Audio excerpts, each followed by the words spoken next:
ನಮಸ್ತೆ. Mentally and physically challenge day 4 ಧ್ಯಾನ, ಪ್ರಾಣಾಯಾಮ, ಅಶ್ವಿನಿ ಮುದ್ರಾ.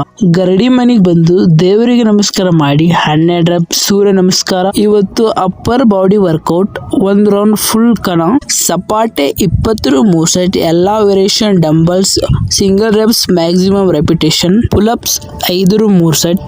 ಲಾಸ್ಟಿಗೆ ಮುಗ್ದನ್ ತಿರುಗಿಸಿ ವರ್ಕೌಟ್ ಕಂಪ್ಲೀಟ್ ಮಾಡಿ, ಸ್ಟ್ರಿಚಿಂಗ್ ಎಲ್ಲಾ ತರ ಸ್ಟ್ರಿಚಿಂಗ್ ಕಂಪ್ಲೀಟ್ ಮಾಡಿ ವಾಪಸ್ ಮನೆಗೆ ಬಂದು ಫಸ್ಟ್ ಮೀಲ್ ಅವಲಕ್ಕಿ ಕಡ್ಲಿ ಕಾಲು ತಿಂದು, ಸೆಕೆಂಡ್ ಮೀಲ್ ಚಪಾತಿ ಪಲ್ಯ ಸೋಯಾ ಚಂಕ್ಸ್ ಅನ್ನ ಸಾರು ತಿಂದು, ಎಡಿಟಿಂಗ್ ಕಂಪ್ಲೀಟ್ ಮಾಡಿ ಸೆಕೆಂಡ್ ವರ್ಕೌಟ್ಗೆ ರೆಡಿ ಆಗಿ ಗ್ರೌಂಡಿಗೆ ಬಂದು ವಾರ್ಮ್ ಅಪ್ ಎಕ್ಸರ್ಸೈಸ್ ಕಂಪ್ಲೀಟ್ ಮಾಡಿ ರನ್ನಿಂಗ್. ಇವತ್ತಿನ ರನ್ನಿಂಗ್ ಎಲ್ಲ ಡೀಟೇಲ್ಸ್ ನೀವು ಇಲ್ಲಿ ನೋಡ್ಬೋದು, ಎಷ್ಟು ಕಿಲೋಮೀಟರ್ಸ್, ಎಷ್ಟು ಸೆಕೆಂಡ್ಸ್ ಡ್ಯೂರೇಷನ್. ಆಮೇಲೆ ಸ್ವಲ್ಪ ಶಾಡೋ ಬಾಕ್ಸಿಂಗ್ ಮಾಡಿ ಮನೆಗೆ ಬಂದು ಥರ್ಡ್ ಮೀಲ್ ಕಡ್ಲಿ ಕಾಲು ಮಾದೋಳಿ ಚುಮ್ಮರಿ ತಿಂದು ಅಭ್ಯಾಸ ಮಾಡಕುಂತು ಅಭ್ಯಾಸ ಕಂಪ್ಲೀಟ್ ಮಾಡಿ, ಫೋರ್ತ್ ಮೀಲ್ ಚಪಾತಿ ಪಲ್ಯ ಸೋಯಾ ಚಂಕ್ ಸ್ವಲ್ಪ ಅನ್ನ ಸಾರು ತಿಂದು ಇವತ್ತಿನ ಡೇ ಕಂಪ್ಲೀಟ್. Bye guys.